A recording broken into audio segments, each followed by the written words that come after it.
السلام علیکم ورحمۃ اللہ وبرکاتہ. نحمده ونصلي على رسوله الكريم اما بعد فاعوذ بالله من الشيطان الرجيم. بسم الله الرحمن الرحيم. رب اشرح لي صدري ويسر لي امري واحلل عقدة من لساني يفقهوا قولي. سورۃ آل عمران.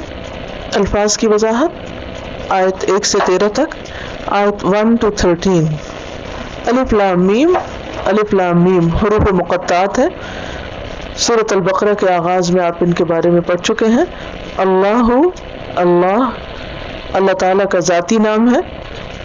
لا نہیں، الہ کوئی الہ معبود، الا مگر ہوا وہی. الحی زندہ ہے. حی کا لفظ حیات سے ہے. حیات زندگی کو کہتے ہیں. حیات سے یہ صفت مشبہ ہے، اور ال کی وجہ سے کامل حیات والا ہے، یعنی جس کو کبھی موت نہیں آئے گی، جسے کبھی زوال نہیں آئے گا. القیوم قائم ہے، قائم رکھنے والا ہے. نزل اس نے نازل کی. نزل ینزل تنزیل تھوڑا تھوڑا کر کے اتارنا. علیک آپ پر. الکتاب کتاب. کتاب کاف تا با سے یہاں مراد قرآن ہے. الکتاب کا لفظ آیا بالحق کے ساتھ حق کے. کوئی بھی قول یا فعل اس وقت حق کہلاتا ہے جب کہ وہ اس طرح پایا جائے جیسے اس کو ہونا چاہیے، وہ ویسا ہی ہو. اس انداز سے پایا جائے جس انداز سے اس کو ہونا چاہیے، جتنا بھی وہ مناسب اور موزوں ہو. اور اس وقت پایا جائے جب کہ اس کی ضرورت ہو. یعنی کوئی بات کب حق ہوتی ہے؟ جب وہ جیسی ہے ویسی کی ویسی ہی بیان ہو، اسی انداز سے بیان ہو جس انداز سے وہ بیان کی گئی، اور اس وقت اس کو بیان کیا جائے جب کہ اس کو بیان ہونا چاہیے. عام طور پر سچائی کے معنوں میں بھی حق کا لفظ آتا ہے. ثابت، سچ. مصدقاً تصدیق کرنے والا. صدق یصدق تصدیق. روٹ کیا ہے؟ صاد دال قاف. صدق، صدق کہتے ہیں سچائی کو. تو مصدق جو کسی کی تصدیق کرے، کسی کی کہی ہوئی بات کو سچا کہے. بولیں کیا کہا میں نے؟ یعنی کسی نے کوئی بات کہی اور وہ اس بات کو ویریفائی کرے کہ ہاں یہ ٹھیک کہی گئی، اس کو مصدق کہتے ہیں. لما واسطے اس کے جو بین یدیہ اس سے پہلے ہے، اس کے سامنے ہے. بینا کہتے ہیں درمیان کو. ما بین کا لفظ بھی آپ نے سنا ہوگا. بین بین بھی آپ پڑھتے ہیں. اس کا روٹ ہے با واو نون. بون کہتے ہیں فاصلے کو. یدی ید کا تسنیہ ہے. یدین دو ہاتھ. دو ہاتھوں کے درمیان ہے. تو جو چیز دو ہاتھوں کے درمیان ہوتی ہے وہ کہاں ہوتی ہے؟ سامنے. بین یدیہ اس کے سامنے، یعنی جو اس سے پہلے آ چکی ہیں کتابیں، ان کی تصدیق کرنے والا ہے. وہ انزل اور اس نے نازل کیا. یک بارگی اتارا.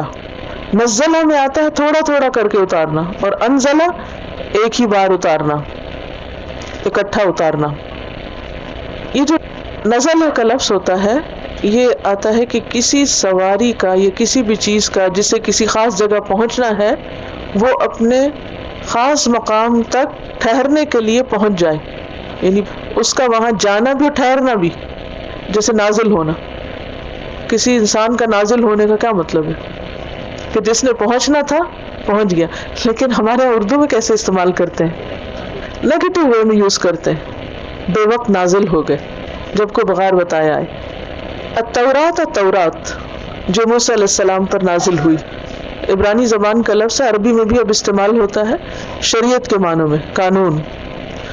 والانجیل اور انجیل جو عیسیٰ علیہ السلام پر نازل ہوئی، اور معنی ہے بشارت. یونانی زبان کا لفظ. من قبل اس سے پہلے. کس سے پہلے؟ سوچئے کس سے پہلے؟ قرآن مجید سے پہلے. ہدن ہدایت کے لیے آئی. ہدن کا روٹ کیا ہے؟ ہا دال یا. ہدیون کیا ہوتا ہے؟ تحفہ دینا، گفٹنگ. ہدی کہتے ہیں تحفے کو. تو ہدایت بھی ایک طرح سے کیا ہے؟ تحفہ. کس کا؟ کس کے لیے؟ ہمارے لیے. تو پھر ہدایت کو خوشی سے لیا کریں. تحفہ کیسے لیتے ہیں؟ بہت خوشی سے لیتے ہیں. تو اللہ کی طرف سے جب رہنمائی آتی ہے، ہدایت آتی ہے، تو اس کو اللہ کا تحفہ سمجھ کے خوشی سے قبول کیا کریں. ہدی للناس، ہدایت لوگوں کے لیے. الناس کا لفظ روٹ کیا ہے؟ 2 روٹ بتائے تھے، اور اس میں سے ایک ہے حمزہ نون سین، انس، انس سے. انس کا مطلب ہوتا ہے ٹو سوشلائز. تو انسان کون ہے جو کیا کرے؟ سوشلائز کرے، دوسروں سے انس حاصل کرے، دوسروں کو انس دے، ان سے مانوس ہو، ملے جلے. لیکن اب انسانوں کی ایسی قسم وجود میں آ گئی ہے کہ جو مانوس نہیں ہوتے، کسی کے نہ قریب جاتے ہیں نہ قریب ہونے دیتے ہیں، اپنی ہی دنیا میں رہنا پسند کرتے ہیں. وہ انسان ہے پھر؟ ایسے انسان نہیں ہے، کیونکہ یہ فطرت کے خلاف ہے کہ انسان بالکل آئسولیٹڈ ہو جائے، نہ کسی سے ملے جلے، نہ کسی سے بات کرے، نہ کسی کی بات کا جواب دے، بس اپنی دھن میں چلا جائے. تو یہ انسانیت کے خلاف ہے. ہدی للناس، انسانوں کے لیے ہدایت ہے. وانزل، اور اس نے اتارا، الفرقان، فرقان، فراقا، فرق کرنے والا، یعنی قرآن.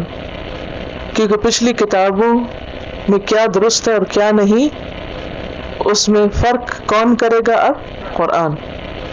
ان الذین کفروا، بے شک وہ لوگ جنہوں نے کفر کیا، بآیات اللہ، اللہ کی آیات کے ساتھ. اور آیات 2 طرح کی ہوتی ہیں. آیت ان کی جمع ہے، اور 2 طرح کی آیات ہیں، جیسے کونی اور شرعی.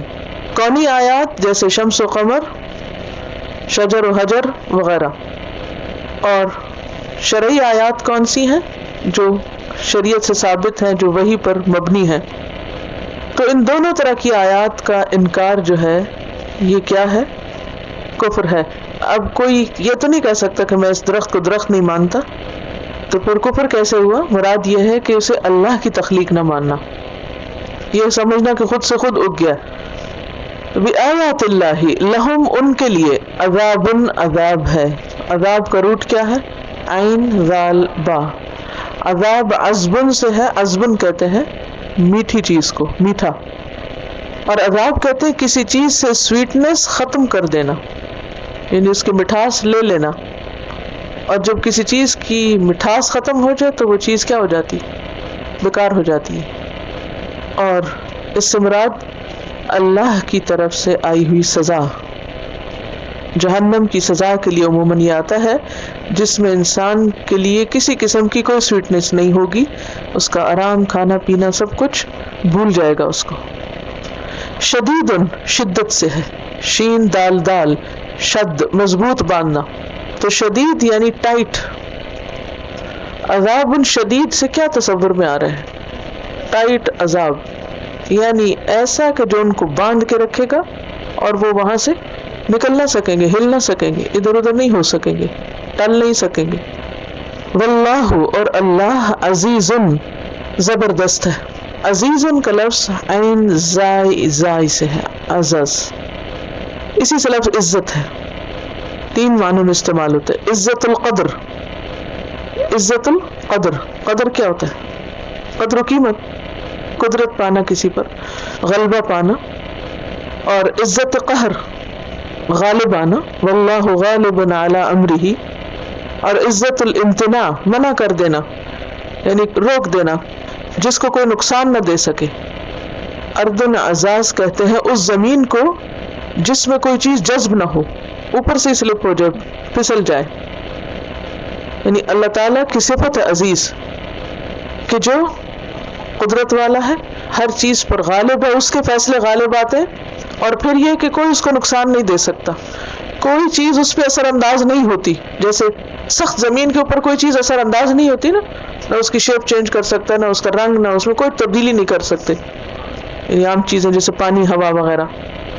ذو انتقام، ذو کہتے ہیں والے کو، اس کی جمع ہے اولو، اولو الالباب آگے آئے گا. یہ مضاف ہے. انتقام کا لفظ نون قاف میم سے ہے. نقمہ کا مطلب ہوتا ہے مجرم کو سزا دینا، بدلہ لینا. ذو انتقام یعنی اللہ تعالی مجرموں سے بدلہ لینے والا ہے. ان اللہ بے شک اللہ لا یخفا نہیں چھپا ہوا، خفیہ یخفا خفیہ سے، علیہ اس پر، شیئن کوئی بھی چیز، فی الارض زمین میں، ولا فی السماء اور نہ آسمان میں. سما کا لفظ سین میم واو سے سمو، سمو کہتے ہیں بلند چیز کو جو زمین سے اٹھی ہوئی ہو. سما کیا ہے؟ وہ جو زمین سے اٹھا ہوا، کتنا دور؟ جتنا بھی دور. بعض اوقات بادلوں کے لیے یہ لفظ آتا ہے، کیوں؟ کیونکہ وہ بھی وہ بلند ہے، اوپر ہے. تو کوئی بھی چیز جو زمین سے اٹھی ہوئی ہو، اوپر کو ہو اور بغیر پلرز کے کھڑی ہو، بلندی کے معنوں میں وہ سما ہے. خواہ وہ بادل ہو، خواہ وہ اس سے اوپر کا آسمان یا آخری آسمان، ساتواں آسمان، سب سما ہے. above the ground کے لیے آتا ہے. هو الذی، وہ اللہ وہ ذات ہے، یصورکم جو صورت بناتا ہے تمہاری، صور یصور تصویر، تصویر کس کو کہتے ہیں؟ صورت کو، پکچر کو، صورت گری کرنا. اس کا روٹ ہے صاد واو را، سور، مائل ہونا. ابراہیم علیہ السلام کو اللہ تعالیٰ نے فرمایا تھا کہ ان پرندوں کو اپنی طرف مائل کر لو، تو کیا لفظ آیا تھا؟ فسرہن، سرہن، صاد واو را سے. تصویر ایک ایسی چیز ہے جو انسان کو اپنی طرف مائل کرتی. اب 10 باتیں لکھے ہوئے ہوں تو کوئی ان کو پڑھے گا، کوئی نہیں پڑھے گا، لیکن اگر کہیں کوئی تصویر لگی ہوئی ہو تو عموماً اسے کوئی اگنور نہیں کرتا، ہر شخص اس کی طرف کیا ہوتا ہے؟ مائل ہو جاتا ہے. یصورکم تمہاری صورتیں بناتا ہے. اسی لیے آپ دیکھیں کہ انسان جو ہوتے ہیں وہ باقی ساری چیزوں کے مقابلے میں زیادہ اٹریکٹیو ہوتے ہیں. ویسے درخت بھی خوبصورت ہیں، پھول بھی خوبصورت ہیں، زمین بھی خوبصورت ہے، ستارے بھی خوبصورت ہیں، چاند بھی خوبصورت ہے، لیکن ان سب کے مقابلے میں زیادہ خوبصورت کون ہے؟ انسان. آپ سورج چاند ستاروں کی طرف اس طرح مائل نہیں ہوتے جس طرح انسانوں کی طرف. تو یہاں پر خاص طور پر انسان کے اوپر اللہ کا جو انعام ہے اس کا ذکر ہے. هو الذی یصورکم، وہ اللہ ہے جو صورت بناتا ہے تمہاری، فی الارحام رحموں میں.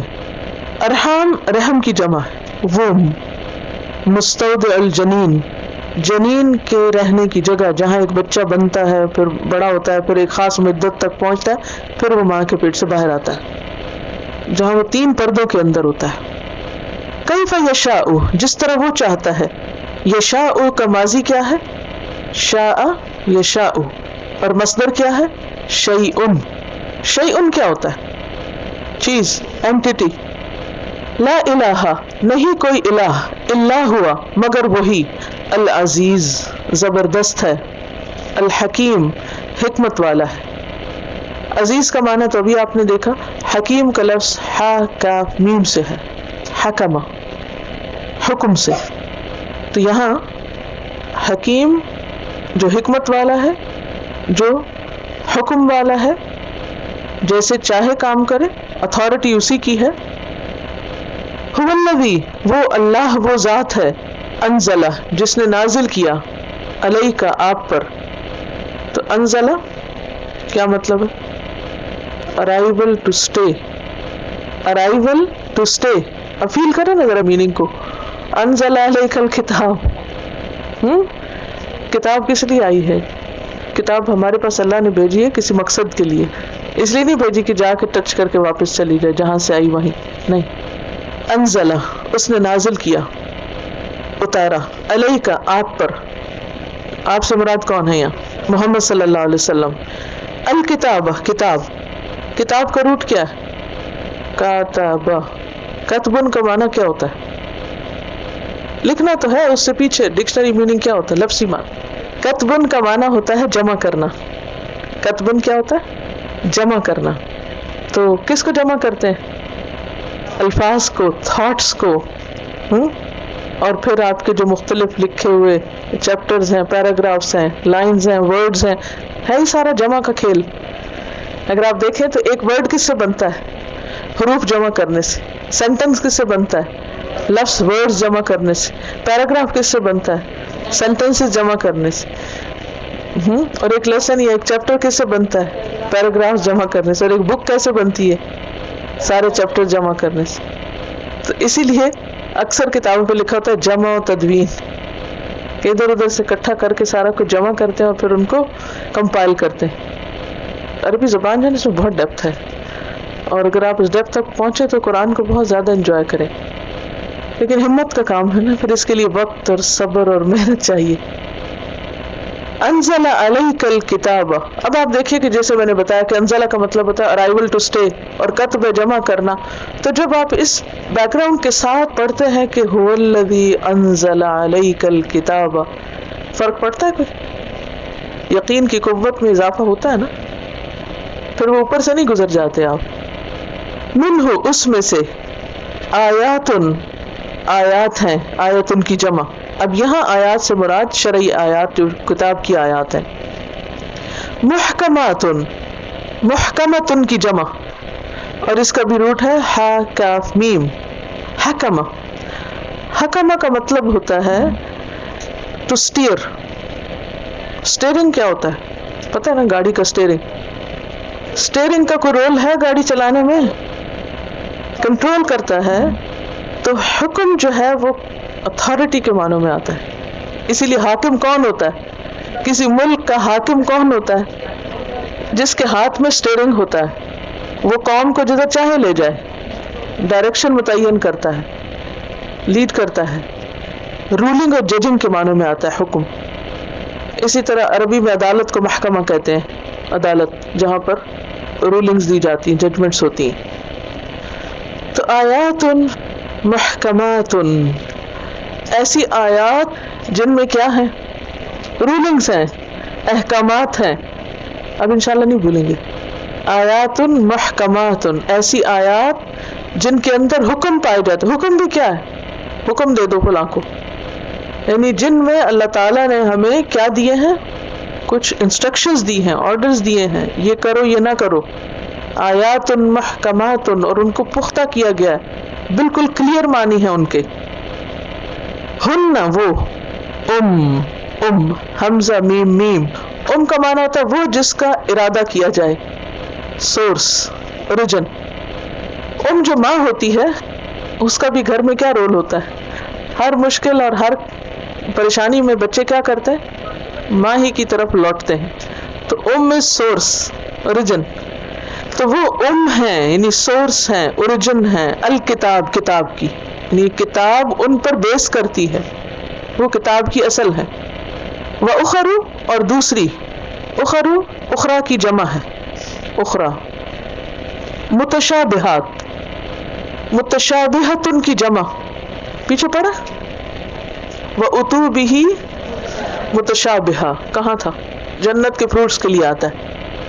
متشابہ کا لفظ جو ہے شین با ہا سے ہے. تشابہ یتشابہ، ملتی جلتی. متماثلات یا تمثیلات کی زبان میں، یعنی جو محکمات نہیں ہیں بلکہ کیا ہیں، ان میں ایک ایسی مماثلت پائی جاتی کہ بعض اوقات وہ ایک جیسی لگتی ہیں لیکن اصل میں ہوتی مختلف ہے اندر سے. یعنی جن کا معنی سمجھنا آسان نہیں ہوتا، لیکن ان کو سمجھنے کے لیے رجوع کس کی طرف کرنا چاہیے؟ محکمات کی طرف، اوریجنل سورس کی طرف جانا چاہیے. انشاءاللہ وضاحت تفسیر میں آگے بتاؤں گی مزید. متشابہات کا بھی لفظی معنی کافی ہے کہ باہم ملتی جلتی، looking alike but the meaning is different. فَأَمَّا الَّذِينَ، پس لیکن وہ لوگ، فی قلوبہم، جن کے دلوں میں، قلوب کس کی جمع ہے؟ قلب کی. اور قلب کس کو کہتے ہیں؟ مجھے معلوم ہے یہ سارے لفظ آپ پڑھ چکے، آج میں صرف دہرائی کرا رہی ہوں آپ کی کہ اگلی صورت سے پہلے پھر ایک دفعہ تازہ کر لیں. قلب کہتے ہیں کسی چیز کا اپ سائڈ ڈاؤن ہونا. جیسے یہ ہاتھ ہے نا، تو یوں کرنا، اس قلب، یہ ہے قلب، اپ سائڈ ڈاؤن. تو ویسے قلب کہتے ہیں دل کو، کیونکہ دل کیا کرتا ہے؟ اپ سائڈ ڈاؤن ہوتا رہتا ہے، کبھی ادھر کبھی ادھر. فی قلوبہم، ان کے دلوں میں، زیغن، کجی. زیغ ٹیڑھا پن، کجی. اصل میں زیغ کہتے ہیں کسی طرف جھک جانے کو، ایک طرف ہو جانے کو، ڈیویٹ ہونے کو. فیتبعون، تو وہ پیروی کرتے ہیں. اتبع یتبع، اتباع پیچھے لگنا، پیروی کرنا. ما، جو، تشابہ شبہ ڈالتی ہے، منہ، اس میں سے. ابتغاء تلاش کرنے کے لیے، ابتغاء یبتغی ابتغاء ڈیزائر کرنا، تلاش کرنا، بغی بھی اسی سے، الفتنہ فتنے کو، وابتغاء اور تلاش کرنے کے لیے، تأویل ہی اس کی تأویل، تأویل کا روٹ ہے حمزہ واو لام اول، اول بھی اسی سے، اول کس کو کہتے ہیں؟ پہلا، تو تأویل یعنی اس کی حقیقت، وما یعلم اور نہیں جانتے، تأویلہ اس کی تأویل، تشریح، تعبیر، حقیقت، الا اللہ مگر اللہ، والراسخون اور راسخ مضبوط گڑے ہوئے ٹکے ہوئے، راسین خا رسخا اردو میں بھی استعمال ہوتا ہے، رسوخ کہتے ہیں کسی چیز کو مضبوطی کے ساتھ قائم رکھنا۔ ویسے پانی جب زمین کے اندر جذب ہو جاتا ہے نا تو اس کے لیے بھی لفظ آتا ہے، جب پانی زمین کے اندر چلا جاتا ہے تو وہ کیا ہوتا ہے؟ ایک طرح سے راسخ ہو جاتا ہے، وہ وہاں جا کے جذب ہو جاتا ہے۔ راسخون فی العلم، علم میں راسخ کیا معنی ہوگا؟ یعنی علم جن کے اندر جذب ہو گیا، ڈیپ انڈرسٹینڈنگ۔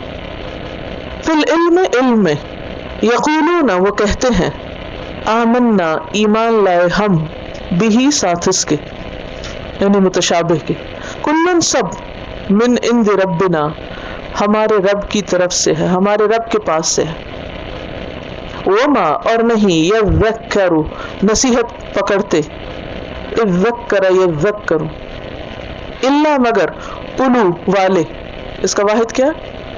ذو جی، الباب عقل مند، الباب لب کی جمع ہے، لب کہتے ہیں کسی چیز کے خلاصے یا مغز کو، کسی چیز کی گری یا گودا جو ہوتا ہے اس کا بہترین حصہ، اور یہ استعمال ہوتا ہے کس کے لیے؟ آپ کے برین کے لیے، دماغ کے لیے، کیونکہ سارے جسم میں وہ کیا ہے؟ ایک طرح سے وہ کریم ہے، بہترین حصہ ہے، تو اس کا کنیکشن ہے پوری باڈی کے ساتھ۔ ربنا اے ہمارے رب، لا تزغ نہ تو ٹیڑھا کر، ازاغ یزیغ سے لا تزیغ تھا تو دو ساکن اکٹھے ہو گئے، یا اور غین تو ایک ہٹا دیا گیا، تزغ رہ گیا، سمجھ آئی؟ اصل میں کیا تھا؟ ازاغ یزیغ سے تزیغ، اور جب امر ہوتا تو آخری حصہ جزم ساکن ہو جاتا ہے، لا تزیغ تھا۔ اگر ہم اس کو اوریجنلی پڑھتے تو یہ یوں ہوتا، ربنا لا تزیغ قلوبنا، تو وہ کتنا مشکل ہوتا پڑھنا۔ تو عربی میں ایک سہولت ہے، جب دو ساکن اکٹھے ہو جائیں تو ایک کو ڈراپ کیا جا سکتا ہے، کہ میں آپ نہیں کریں گے، یہ قاعدے بن چکے ہیں آلریڈی۔ لا تزغ نہ تو ٹیڑھا کر، قلوبنا ہمارے دلوں کو، قلب کی جمع، بعد اس جب ہدیتنا تو نے ہدایت دے دی ہم کو، ہدیوں سے، وہب لنا اور عطا کر ہم کو، ہمارے لیے، ہب جو ہے یہ اس کا روٹ ہے وہابا، جہاں جو وا لکھی ہے نا یہ اس کا روٹ نہیں ہے، یہ ایسے ہی ہے جیسے وقنا میں قی صرف امر تھا، تو یہ ہب صرف امر ہے، عطا کر، ڈونیٹ کرنے کے معنوں میں آتا ہے۔ اور ڈونیشن کیا ہوتی ہے؟ جو عوض یا معاوضے کے بغیر کسی کو کچھ دیا جاتا ہے، یعنی وہ چیز جو آپ کسی کو دیں تاکہ اس کے بدلے کچھ آپ کو ملے، تو وہ ڈونیشن نہیں ہوتی، وہ تو بارگیننگ ہے، سودا کر رہے ہیں آپ، یہ لے لیں اور یہ دے دیں۔ تو ہب کیا ہے؟ وہب کرنا، بخشنا، عطا کرنا، کہ جس کے بدلے میں کسی چیز کی تمنا، توقع یا طلب نہ ہو، عوض کے بغیر دینا۔ وہب لنا، اللہ تعالیٰ کی صفت ہے وہاب، بغیر کسی معاوضے کے، بغیر ہم سے کچھ لیے ہمیں سب کچھ دیتا ہے نا۔ آنکھیں کتنے کی لی تھی آپ نے؟ ناک کتنے کا تھا؟ دانت کتنے کے تھے؟ ہاں یہ آپ کہہ سکتے ہیں اگر دوسرا کوئی لگوایا ہو تو، پھر جو آپ نے پرائس پے کی، بندے تو نہیں دیتے ایسے، لیکن اللہ نے بغیر کسی قیمت کے دیا ہے ہم کو۔ وہب لنا اور عطا کر ہمارے لیے، من لدن کا اپنے پاس سے، لدن یعنی اندک، رحمتن رحمت، رحمت کا لفظ جو ہے یہ را حامیم سے ہے، رحم، ووم کی کیا کوالٹیز ہیں، یعنی ماں کا جو رحم ہے اس کی کیا کوالٹیز ہیں، وہ کیا کیا کرتا ہے یا وہاں کیا کچھ ہوتا ہے، جو ووم کی کوالٹیز ہیں رحمت ہوتی ہے، اینی تھنگ ریلیٹڈ ٹو ووم۔ اب آپ دیکھیں کہ اس میں بچے کو فوڈ بھی ملتی ہے نا، پروٹیکشن بھی ملتی ہے، اور کیا ہوتا ہے؟ آرام بھی ملتا ہے، اس کی ساری غذا، پورا انتظام، یعنی حیرت کی بات ہے نا اتنی ساری جگہ کے اندر اسے سب کچھ مل رہا ہوتا ہے جو باہر آ کے پھر اس کو ملتا ہے. وہ اپنی ایک دنیا ہے. یعنی جب بچہ باہر آتا ہے تو پورا انسان ہوتا ہے. اس کی آنکھیں، کان، ناک، اس کا سانس لینے کا عمل، اس کے کھانے کا، اس کا رونا، پورے جذبات کے ساتھ وہ باہر آتا ہے. وہ اتنی چھوٹی سی جگہ پہ کون پرووائڈ کر رہا تھا؟ وہ کہاں سے اس کو مل رہا تھا؟ دے تو اللہ ہی رہا تھا، لیکن کس کے ذریعے؟ سبب کیا تھا؟ وہ ووم. تو رحمت کا لفظ جو ہے یہ ووم سے، اس کا اوریجن رحم ہے. رحم جو ماں کے پیٹ کے اندر ہوتا ہے، جس میں بچے کو سب کچھ ملتا ہے. تو جب اللہ کی رحمت ہوتی ہے تو پھر کیا ہوتا ہے؟ سب کچھ ملتا ہے نا. پروٹیکشن بھی ملتی ہے، کھانا پینا بھی ملتا ہے، ساری ضروریات پوری ہوتی. تو جس پہ اللہ کی رحمت ہو جائے پھر اس کے لیے کچھ بھی مشکل نہیں، سب کچھ مل گیا اس کو. اب تو نہیں رحمت کا لفظ بھولیں گے، رحمہ. پھر اللہ تعالیٰ نے جنت کو بھی اپنی رحمت کہا. اچھا آپ دیکھیں کہ ماں کے منہ میں بچے کو کوئی خوف، خطرہ، غم، پریشانی کچھ نہیں ہوتا. اسی طرح جنت میں بھی کیا ہوگا؟ ہر چیز بن مانگے ملے گی. بچہ کچھ مانگتا ہے؟ باہر آ کے تو بیچارے کو رونا پڑتا ہے کچھ لینے کے لیے، لیکن ماں کے پیٹ میں تو کچھ نہیں مانگتا، بن مانگے ملتا ہے نا. ہر چیز ملتی ہے اس کو جو اس کی ضرورت ہوتی ہے. نہ ملے تو سروائیو بھی نہ کرے. اور وہ بھی اللہ تعالیٰ قدرت دکھاتا ہے اپنی، کہ جسے چاہے محروم کر دے، جسے چاہے وہ پیدائش سے پہلے ہی ختم کر دے، آنے ہی نہ دے دنیا میں، تو جسے چاہے جنت سے محروم کر دے. تو جنت بھی اللہ کی رحمت ہے. انکا، بے شک تو، انت، تو ہی، الوہاب، فعال کے وزن پر، بہت زیادہ دینے والا ہے، بہت زیادہ عطا کرنے والا ہے، بلا معاوضہ دینے والا ہے. وہب یہب سے. ربنا، اے ہمارے رب، انکا، بے شک تو، جامع، جمع کرنے والا ہے، جیم میم عین، فاعل کے وزن پر ہے، الناس، لوگوں کو، لیومن، ایک دن، لا نہیں، ریبا، کوئی شک، فیہ، اس میں، ان اللہ، بے شک اللہ، لا یخلف، نہیں خلاف کرے گا، اخلف یخلف، اخلاف، خلاف کرنا، اگینسٹ جانا. المیعاد، روٹ کیا ہوگا؟ میعاد، واو عین دال، وعدہ سے ہے یہ، وعدے کا وقت اور جگہ. میعاد، اپوائنٹمنٹ، یعنی بعث کا وعدہ جو ہے وہ پورا ہو کر رہے گا. اردو میں بھی میعاد استعمال ہوتا ہے، اس چیز کی میعاد ختم ہو گئی. ان الذین کفروا، بے شک وہ لوگ جنہوں نے کفر کیا، لن، ہرگز نہیں، تغنیہ، کام آئیں گے، اغنا، یغنی سے، تغنی، غین نون یا اس کا روٹ ہے، کسی کو بے نیاز کرنا، کسی کے کام آنا.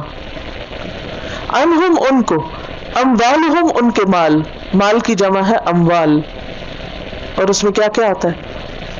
کرنسی، سونا چاندی، جانور مویشی اور دیگر چیزیں جن کو انسان پوزیس کرتا ہے. ولا اولادہم، اور نہ ان کی اولادیں. کس کی جمع ہے اولاد؟ ولد کی. روٹ کیا ہے؟ واو لام دال، ولد. من اللہ، اللہ سے، شیئن، کچھ بھی، کچھ کام نہ آ سکیں گے. وَأُولَئِكَ، اور یہی لوگ، ہم وہ، وقود، ایندھن ہیں، واو قاف دال، وقد یقد، پیچھے پڑا وقودها الناس. وقود کہتے ہیں آگ کے بھڑکنے کو، اور وقود النار، آگ کے اندر جو چیز بھڑکے گی. کا دأبی، یہ دو چیزیں ہیں، ایک ہے کا کا مطلب ہوتا ہے مانند. دأب، دأب کہتے ہیں عادت کو یا حالت کو، وہ راستہ یا طرز عمل جس پر مسلسل چلا جائے، لگاتار کسی کام میں لگنے کو دأب کہتے ہیں. قرآن پاک میں سورۃ چاند کے بارے میں آتا ہے دائبین، مسلسل حرکت میں ہے، کبھی رکے ہی نہیں. اگر رک جائے زمین تو کیا ہو؟ اور سیاروں سے ٹکرا جائے. آل فرعون، فرعون کی آل. فرعون کون تھا؟ مصری بادشاہوں کا لقب ہے، اور فرعون کہتے بیسیکلی سورج دیوتا کی اولاد. والذین، اور وہ لوگ، من قبلہم، جو ان سے پہلے تھے، جیسے قوم نوح، ہود، صالح. کذبوا، انہوں نے جھٹلایا، کذب یکذب، تکذیب، جھٹلانا، بآیاتنا، ہماری آیات کو، آیت ان کی جمع. فأخذہم، پس پکڑ لیا ان کو. یہاں پکڑنے سے مراد صرف پکڑنا نہیں بلکہ ہلاک کرنا مراد ہے، لفظی معنی نہیں ہے ہلاک کرنا، مراد اس سے ہے. فأخذہم اللہ، پکڑ لیا ان کو اللہ نے، بذنوبہم، ان کے گناہوں کی وجہ سے. ذنوب کا لفظ جو ہے یہ ذنب سے ہے، ذال نون با. عربی میں ٹیل کو بھی ذنب کہتے ہیں، ٹیل، دم جس کو کہتے ہیں نا. تو ذنب کا معنی ہوتا ہے کسی کی دم پکڑنا. تو کسی کام کا جو انجام ہے، جو پچھلا حصہ ہے، وہ پھر مراد ہے، یعنی گناہ مراد ہے جس پر سزا ملتی ہے، جس کا انجام برا ہوتا ہے، یعنی ایسے کام جو سزا دلواتے ہیں. واللہ، اور اللہ شدید العقاب، سخت ہے سزا دینے والا. عقاب عقب سے، عقب ایڑی کو کہتے ہیں. عقاب کا معنی ہے پیچھے ہو لینا، وہ سزا جو جرم کے پیچھے دی جائے، عقوبت. قل للذین کفروا، کہہ دیجئے ان لوگوں کو جنہوں نے کفر کیا، ستغلبون، ان قریب تم مغلوب کر دیے جاؤ گے. غلب یغلب سے غلبہ، اور یہ مجہول کا صیغہ ہے. وتحشرون، اور اکٹھے کیے جاؤ گے. حشر کرنا معنی ہوتا ہے اٹھا کر اکٹھا کرنا، یعنی حشر کا خاص معنی ہے، یعنی کہ اسکیٹرڈ چیزوں کو جمع کرنا. حشر کا معنی ہوتا ہے کسی چیز کو اٹھانا پہلے اور پھر اٹھا کے پھر جمع کرنا. وتحشرون، اور تم اکٹھے کیے جاؤ گے. الی جہنم، جہنم میں. وبئس، اور کتنا برا ہے. المہاد، بچھونا، ٹھکانا. مہاد کس سے ہے؟ مہد سے. مہد کس کو کہتے ہیں؟ جھولے کو. جھولا کس لیے ہوتا ہے؟ سونے کے لیے ہوتا ہے نا. مہاد بچھونا، ٹھکانا، سونے کی جگہ، بیڈ. قد تحقیق، کانا ہے، لکم تمہارے لیے، آیتن ایک نشانی یعنی عبرت. فی میں، فئتین دو گروہوں میں، فئتن کی تسنیہ. التقطا جو باہم ملے. التقا یلتقی، التقا کہتے ہیں اہتمام کے ساتھ آمنا سامنا کرنا. ایک تو ہوتا ہے نا جو بائی چانس آپ ایک دوسرے کے آمنے سامنے آ جائیں، یعنی آپ اس دروازے سے جا رہے تھے، کوئی دوسرا اس دروازے سے آ رہا تھا، اور ایک سپاٹ پہ آپ ایک دوسرے کے آمنے سامنے آ گئے، آپ کی ملاقات ہو گئی. یہ تھی ملاقات، لقاء. لیکن التقطا میں کیا ہے؟ اہتمام کے ساتھ ایک دوسرے کا سامنا کرنا، یعنی کسی خاص مقصد کے لیے ملنا. مٹ بھیڑ کے معنوں میں بھی. فئتن ایک گروہ. تقاتلو لڑ رہا تھا، جنگ کر رہا تھا. فی سبیل اللہ اللہ کے راستے میں. واخری اور دوسرا، اس کی جمع کیا ہے؟ اخر، پیچھے پڑا نا. کافرتن کافر تھا. یرونہم وہ دیکھ رہے تھے ان کو. مثلیہم اپنے سے دگنا. مثل کا تسنیہ مثلین، اور نون اڑ گیا مضاف الیہ ہونے کی وجہ سے. رأیا دیکھنا، العینی آنکھ کا، آنکھ دیکھنا یعنی آنکھوں سے دیکھنا. واللہ اور اللہ یؤید تائید کرتا ہے. اید یؤید تائید. بنصرہ ساتھ اپنی مدد کے. من یشاء جسے چاہتا ہے اپنی مدد دیتا ہے. ان فی ذالک بے شک اس میں لعبرتن البتہ عبرت ہے. عبرت کا لفظ ہے نا عین با را سے ہے. عبر یعبر عبور کرنا، ایک جگہ سے دوسری جگہ پہنچ جانا. تو مراد اس سے ہے کہ دوسرے کے حال پر اپنے حال کو قیاس کر کے سبق لینا، ایک حقیقت سے دوسری تک پہنچ جانا. لأولی الابصار آنکھوں والوں کے لیے، اصحاب نظر کے لیے کہ وہ دیکھ کے پھر ایمان لائیں. سورۃ آل عمران کو سورۃ البقرہ کی جڑواں بہن بھی کہا جاتا ہے، کیونکہ ان دونوں میں بہت سی مماثلتیں ہیں. بعض احادیث میں ان دونوں کو پڑھنے کا ایک جیسا ثواب بتایا گیا ہے. مثلا صحیح مسلم کی حدیث ہے، نبی کریم صلی اللہ علیہ وسلم نے فرمایا سورۃ البقرہ اور سورۃ آل عمران کو پڑھا کرو. قیامت کے دن وہ اس حال میں آئیں گی جیسے دو بادل یا دو سائبان یعنی کینوپیز یا پرندوں کے دو جھنڈ ہیں، اور وہ اپنے پڑھنے والوں کی طرف سے اللہ تعالیٰ سے اس کی مغفرت کے لیے جھگڑا کریں گی. ان دونوں صورتوں کو البقرہ اور آل عمران کو الزہراوین کہا گیا ہے. زہراوین دو جگمگانے والی صورتیں، دو چمکنے والی صورتیں، دو چمکتی چیزیں. سورۃ آل عمران مدنی صورت ہے، مدینہ میں نازل ہوئی، 200 آیات ہیں. ان میں خاص طور پر وفد نجران کے بارے میں ابتدائی آیات میں بات کی گئی ہے. عیسائیوں کا ایک وفد جو نجران کے علاقے سے نبی صلی اللہ علیہ وسلم کی خدمت میں حاضر ہوا اور آپ سے اسلام کے اصول اور مبادی پر بہت سی باتیں ہوئیں. آپ صلی اللہ علیہ وسلم نے ان کو اسلام قبول کرنے کی دعوت دی. اس کی تفصیل آگے آئے گی. چند ایک چیزیں جو البقرہ اور آل عمران کے بیچ میں مماثلت کی ہیں کہ البقرہ بھی الف لام میم سے شروع ہوتی اور یہ بھی الف لام میم سے شروع ہوتی. پھر یہ ہے کہ البقرہ کے آغاز میں انسانوں کے 3 گروہوں کا ذکر ہے، متقین، کافرین اور منافقین کا۔ اس کے آغاز میں انسانوں کے مزید 2 گروہوں کا ذکر ہے، جن میں ایک طرف راسخون فی العلم ہے اور دوسری طرف فتنہ پرداز لوگ جو دین کے معاملے میں فتنے اٹھاتے ہیں۔ البقرہ کے آغاز میں آدم علیہ السلام کا واقعہ آتا ہے اور آل عمران میں عیسیٰ علیہ السلام کا واقعہ۔ ان دونوں میں بھی ایک مماثلت ہے۔ آدم علیہ السلام بغیر باپ اور ماں کے پیدا کیے گئے تھے، جبکہ عیسیٰ علیہ السلام بغیر باپ کے پیدا کیے گئے۔ اسی طرح البقرہ میں اہل کتاب کے ایک بڑے گروہ یعنی بنی اسرائیل کا ذکر کیا گیا، یہود کا ذکر کیا گیا، اور آل عمران میں نصارہ کا ذکر تفصیل کے ساتھ ملتا ہے۔ اسی طرح اختتام میں بھی دونوں کے دعائیں آتی ہیں۔ البقرہ کے اختتام میں بھی دعائیں ہیں اور آل عمران کی اختتام پر بھی کچھ دعائیں آتی ہیں۔ اس کے علاوہ مزید کچھ چیزیں ہیں جو انشاءاللہ آپ وقت کے ساتھ ساتھ آیات کے ہمراہ پڑھتے رہیں گے۔ ترتیب میں یہ سورت البقرہ کے بعد آتی ہے، نزول کے اعتبار سے بھی اور قرآن مجید میں بھی، جیسا کہ آپ دیکھ رہے ہیں۔ آغاز میں اللہ سبحانہ وتعالیٰ کا تعارف ہے، اور جیسا کہ میں نے ذکر کیا کہ آپ صلی اللہ علیہ وسلم پر یہ آیات وفد نجران یعنی عیسائیوں کے ایک وفد ڈیلیگیشن کی آمد کے موقع پر اتری تھی، اور آپ نے یہ آیات ان کو پڑھ کر سنائی تھی، جس میں اللہ تعالیٰ کا تعارف بھی ہے اور اس کی وحدانیت کا ذکر بھی، اور اس کے علاوہ بھی کچھ چیزیں۔ الف لام میم، الف لام میم حروف مقطعات جو الگ الگ پڑھے جاتے ہیں، ان کو جوڑ کے علم نہیں پڑھا جاتا۔ قرآن جیسا کہ ایک معجزہ ہے، اور یہ حروف ایک طرح سے چیلنج ہیں کہ اے اہل عرب، یہ حروف تمہاری ہی زبان میں سے ہیں، اور ان حروف کو جمع کر کے تم ایسی کتاب نہیں بنا سکتے جیسے اللہ سبحانہ وتعالیٰ نے اتاری ہے۔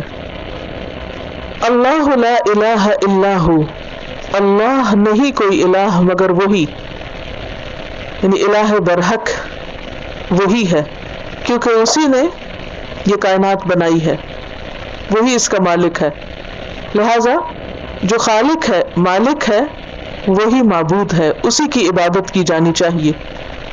یعنی لا الہ الا ہوا، یعنی کوئی الہ الہ برحق نہیں سوائے اسی کے، وہی اصل اور سچا معبود ہے جس کی عبادت کی جانی چاہیے۔ کیوں؟ اس لیے کہ الحی وہ زندہ ہے، ہمیشہ سے زندہ ہے، ہمیشہ زندہ رہے گا۔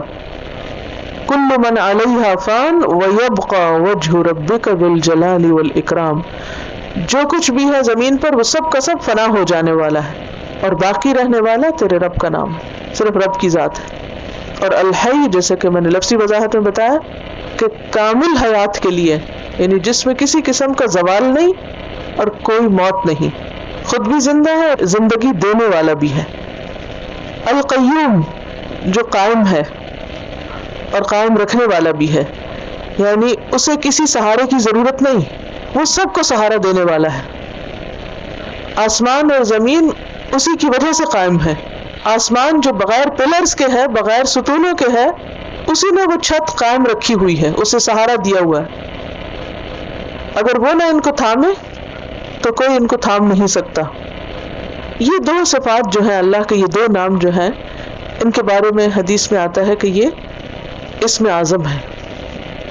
ایک حدیث میں آتا ہے کہ 3 آیات میں اللہ تعالیٰ کے اسم اعظم ہیں جس کے ذریعے دعا کی جائے تو رد نہیں ہوتی۔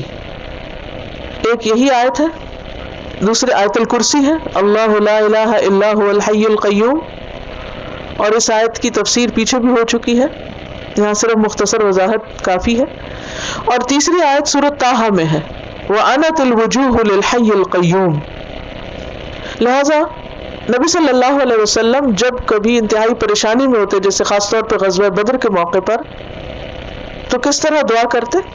یا حی یا قیوم برحمتک استغیث۔ تو ہمیں بھی پریشانی اور غم اور مشکل میں اللہ کو پکارنا چاہیے، اور اچھے اچھے ناموں سے پکارنا چاہیے، خاص طور پر ان ناموں سے، کیونکہ ان ناموں کو حدیث کی روشنی میں کیا کہا گیا؟ اسم اعظم۔ اعظم کا کیا مطلب ہے؟ بڑا، یعنی یہ اللہ کے بڑے بڑے نام ہیں، اللہ کی پہچان ہے۔ هو الحی القیوم۔ انسان اپنی ضروریات کے لیے جس کسی کی طرف بھی توجہ کرتا ہے یا جس بھی طرف جاتا ہے، وہ بالآخر فنا ہونے والے ہیں۔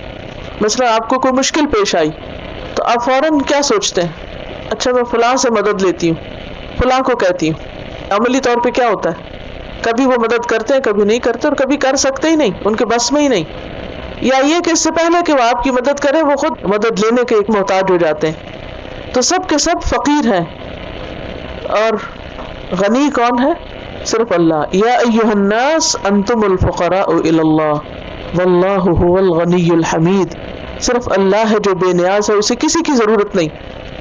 تو جب بھی مشکل پیش آئے سب سے پہلے اسی کو پکارو، اسی کی طرف توجہ کرو، اور وہ سننے والا ہے، وہ دینے والا ہے۔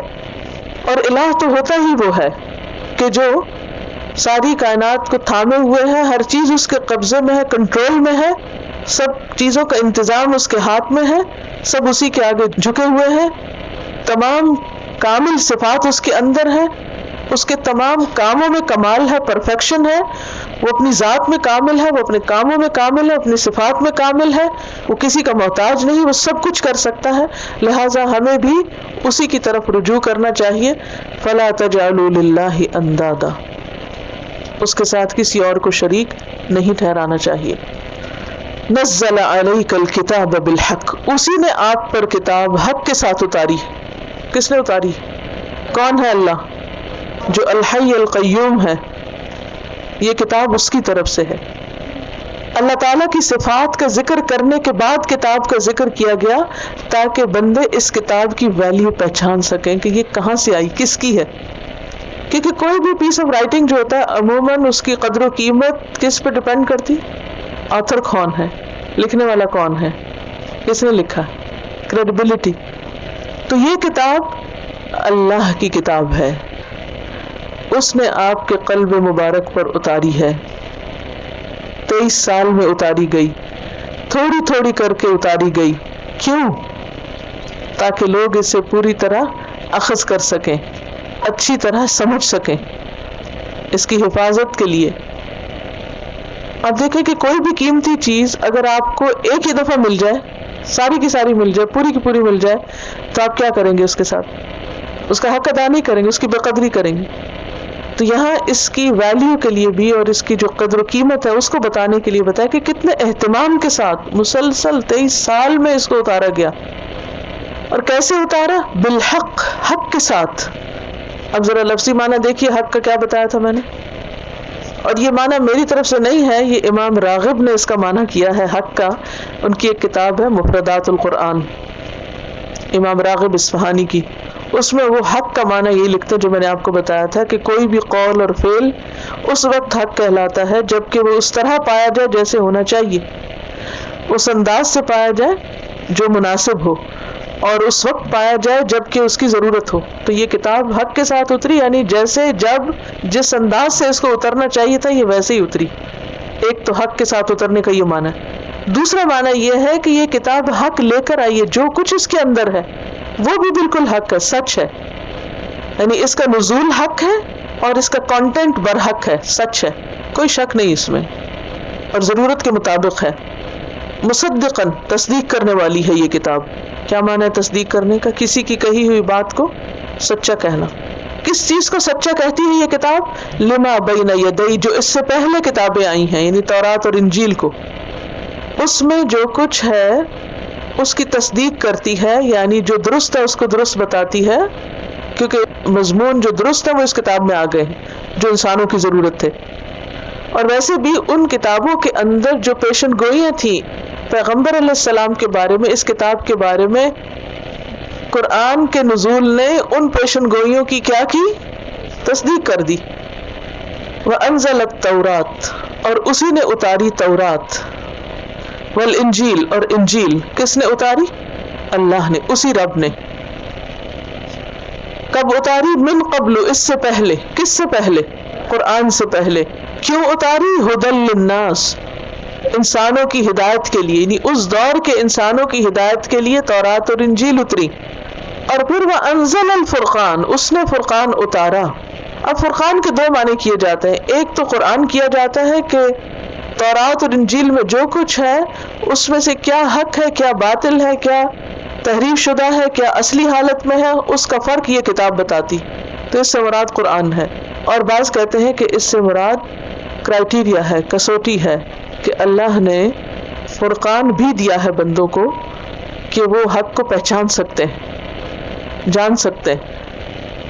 قرآن مجید میں انسانوں کے بارے میں آتا ہے وَنَفْسٍ وَمَا سَوَّاهَا فَأَلْهَمَهَا فُجُورَهَا وَتَقْوَاهَا إِنَّا هَدَيْنَاهُ السَّبِيلَ إِمَّا شَاكِرًا وَإِمَّا كَفُورًا۔ اللہ نے راستہ دکھا دیا، فرقان انسانوں کے اندر بھی رکھ دیا، حق باہر بھی رکھا اور اس کی پہچان اندر بھی رکھی۔ ہر بندے کے اندر سچائی کی پہچان رکھ دی کہ وہ جب اصل چیز دیکھتا ہے تو پہچان جاتا ہے اس کو کہ یہ تو میرے دل ہی کی بات تھی۔ اسی لیے آپ دیکھیں کہ آپ چونکہ سچائی کی تلاش میں ہیں، اس لیے اکثر ایسا ہوتا ہوگا کہ جب آپ قرآن کی کوئی بات سنتے ہیں تو ایسا لگتا ہے جیسے یہ تو میرے دل میں تھی بات، یہ تو میری اپنی بات۔ اسی لیے آپ نے دیکھا ہوگا کہ نان مسلمز میں سے وہ لوگ جو حق کی تلاش میں ہوتے ہیں وہ ایک آیت بھی پڑھ کے بعض اوقات پہچان جاتے ہیں، جیسے نجاشی کے سامنے تو خیر سورۃ مریم پڑھی گئی تھی اور فوراً پہچان گیا کہ ہاں یہ تو وہی ہے جو ہماری کتاب میں لکھا ہوا ہے۔ تو جو لوگ خود سچے ہوتے ہیں اور سچائی کی تلاش میں ہوتے ہیں وہ اس سچائی تک بہت جلد پہنچ جاتے ہیں۔ وہ جو فرقان اور میزان اللہ نے ان کے اندر رکھا ہے اس کے ذریعے اسے پا لیتے۔ فرق کرنے والی چیز جو حق اور باطل، نفع مند اور نقصان دہ، اچھے برے میں فرق کرے، جو آپ کو ایک کرائٹیریا دے دیتی۔ تو گویا فرقان قرآن میں بھی ہے، تورات اور انجیل میں بھی تھا کہ جب انسان ان کتابوں کو پڑھتا ہے تو اس کے اندر کیا ہوتا ہے، ایک میزان جو اللہ نے پہلے سے رکھا ہوا ہے وہ ایکٹیویٹ ہو جاتا ہے اور انسان اسے پہچان جاتا ہے۔ ان الذین کفروا، لیکن کچھ لوگ نہیں مانتے۔ اور کفر کا لفظی معنی کیا ہوتا ہے؟ ڈھانکنا، پردہ ڈال دینا، چھپا دینا۔ تو وہ لوگ جو ڈھانک دیتے ہیں کس کو؟ حق کو۔ وہ جو اندر کی آواز ہے اس کو دبا دیتے ہیں، وہ جو سچائی انہوں نے پائی وہ اس کو چھپا دیتے ہیں۔ تو ان الذین کفروا، بے شک وہ لوگ جو کفر کرتے ہیں، جو ریجیکٹ کر دیتے ہیں، جو ڈھانپ دیتے ہیں بآیات اللہ، اللہ کی آیات کو، لہم ان کے لیے، عذاب عذاب ہے، شدید شدید ہے، سخت ہے، ان کے لیے شدید عذاب ہے، کیونکہ وہ کوئی چھوٹا سا نہیں بہت بڑا جرم کر رہے ہیں۔ تھوڑی دیر کے لیے سوچئے کہ اگر آپ اپنے بچے کو کوئی بات بہت سنسیئرلی بتائیں کہ دیکھو زندگی گزارنے کے یہ اصول ہیں، یہ بات صحیح ہے اور یہ غلط ہے، اور اس کی خیر خواہی کریں اور اس کی رہنمائی کریں اور اس کو اچھے سے بتائیں، اور پھر وہ اٹھ کے آپ کی بات ریجیکٹ کر دے، کیا کریں گے آپ؟ ویلکم، سزا دیں گے، غصہ کریں گے، ناراض ہوں گے، تھوڑا سا یہ زیادہ۔ تو اللہ تعالیٰ تو 70 ماہ سے بڑھ کے پیار کرنے والا ہے، اور اس نے ہدایت کا جو انتظام کیا وہ کسی بندے کے بس میں نہیں، یہ تو ایک گفٹ ہے جو اس کا دیا ہوا ہے۔ ہدایت کیا ہے؟ ہدیوں سے گفٹ۔ اگر کوئی آپ کو گفٹ ریجیکٹ کر دے تو آپ کو کیسا لگتا ہے؟ ہاں، ہرٹ ہوتے ہیں نا، برا لگتا ہے کہ قبول نہیں کیا۔ تو گفٹ کا ریجیکٹ کرنا یعنی ہدایت کو ریجیکٹ کرنا، اللہ کی آیات کا انکار کرنا، جو الحی اور القیوم ہے اس کی باتوں کو نہ ماننا کچھ چھوٹی سی بات نہیں ہے، بہت شدید جرم ہے۔ اس لیے ایسا کرنے والوں کی سزا بھی بہت سخت ہے۔ لہم عذاب شدید، کیونکہ ان پر اللہ کا غصہ ہے، ان پر اللہ کا غضب بھڑکتا ہے۔ اسی لیے ہم دعا مانگتے کہ یا اللہ ہم کو ہدایت ہی دینا، ہم وہ گفٹ لینا چاہتے ہیں آپ سے، ہدایت لینا چاہتے ہیں۔ صراط الذین انعمت علیہم، کیونکہ گفٹ ایک انعام کے طور پر بھی ہوتا ہے بعض اوقات۔ تو جن لوگوں سے اللہ خوش ہو جاتا ہے ایک طرح سے ان کے دل کھول دیتا ہے، ان کو ہدایت دے دیتا ہے، ان پر اپنا انعام کر دیتا ہے۔ دنیا میں بھی بلیسنگز ہوتی ہیں، آخرت میں بھی ان لوگوں پر ہوتی ہیں۔ غیر المغضوب علیہم، ان کا راستہ نہیں ہم کو چاہیے جن پر تیرا غضب ہوا تو ناراض ہوا، اور جب تو ناراض ہوا تو ان کو سخت سزا ملی، ہمیں وہ چیز نہیں چاہیے۔ ولا الضالین، نہ ہم ادھر ادھر بھٹکنا چاہتے ہیں، ہم تو سیدھا رستہ چاہتے ہیں، اور سیدھا رستہ ملے گا اسی سے۔ ذالک الکتاب لا ریب فیہ ھدی للمتقین۔ اور جو اس کو جھٹلائیں، وہاں بھی آپ دیکھیں سورۃ البقرہ کے شروع میں بھی کیا تھا، ان الذین کفروا سواء علیہم انذرتہم، اور آخر میں ان کے لیے کیا تھا، ولہم عذاب عظیم۔ تو یہاں بھی کیا ہے، ان الذین کفروا، وہاں عام معنی میں تھا کفر، اور یہاں خاص طور پر آیات کا کفر، کیونکہ کتابوں کے نزول کی بات ہو رہی ہے۔ کفروا بآیات اللہ لہم عذاب شدید، اور شدید عذاب کیا ہے؟ جو جہنم کا عذاب ہے، جس میں قرآن پاک میں بہت ڈیٹیلز ملتی ہیں کہ کس قسم کا کھانا ہوگا ان کا، کیسے ڈرنک ہوں گے اس میں، کیسے لباس ہوں گے جو تارکول کے ہوں گے، اور کیسا بچھونا ہوگا، اور کیسا لحاف ہوگا، شولوں میں لپٹا ہوا ہوگا، اور ان کے ارد گرد بھی جو وال ہوگی وہ بھی آگ کے شولوں سے بنی ہوئی ہوگی. یعنی اتنی تفصیل سے وہ سارے عذاب ملتے ہیں کہ انسان کی روح کانپ اٹھتی ہے. تو ان سب کو مجموعے کے طور پر کہا کہ عذاب شدید، انتہائی ٹائٹ قسم کا، سخت قسم کا. وہ کہیں بھاگ نہیں سکیں گے. دنیا میں تو ادھر ادھر بھاگتے ہیں اللہ کی باتوں سے، وہاں نہیں بھاگ سکیں گے پھر. واللہ، اور اللہ عزیز، زبردست ہے. اب ذرا عزیز کے تینوں معنی جو میں نے کیے تھے ان کو ذہن میں رکھ کے پڑھیں. عزیز، زبردست ہے، یعنی کوئی اس پہ غالب نہیں آ سکتا، کوئی اسے کنٹرول نہیں کر سکتا، کوئی اسے نقصان نہیں دے سکتا، کوئی اس سے بدلہ نہیں لے سکتا. اسی کا حکم چلے گا. وہی عزت والا ہے، وہی زبردست ہے، وہی غلبے والا ہے. ذو انتقام، انتقام لینے والا ہے. کس سے؟ اپنے دشمنوں سے، دین کے دشمنوں سے. وہ مجرموں کو سزا دے کر رہے گا. اب آپ دیکھیے کہ ایک طرف ہم کہتے ہیں اس کتاب میں کوئی شک نہیں اور یہ کتاب حق کے ساتھ اتری، دوسری طرف اس طرح کی آیات پڑھ کے ہم کیا سوچتے ہیں پھر؟ اچھا غفور رحیم ہے اللہ، کوئی بات نہیں، کچھ نہیں ہوتا، سب برابر ہے، اچھا کرو برا کرو سب ایک ہے. نہیں، ایک نہیں ہے. اللہ کی باتوں کو ماننا اور نہ ماننا فرق ہے، اور اس فرق کو ہمیں سمجھنا چاہیے اس سے پہلے کہ وہ وقت آئے کہ جب پچھتاوے کے سوا کچھ نہ رہے. یہ جو کچھ لکھا ہوا یہ بالکل یقینی حق ہے. نزل علیک الکتاب بالحق وآخر دعوانا ان الحمد للہ رب العالمین. سبحانک اللہم وبحمدک نشہد ان لا الہ الا انت نستغفرک ونتوب الیک. السلام علیکم ورحمۃ اللہ وبرکاتہ.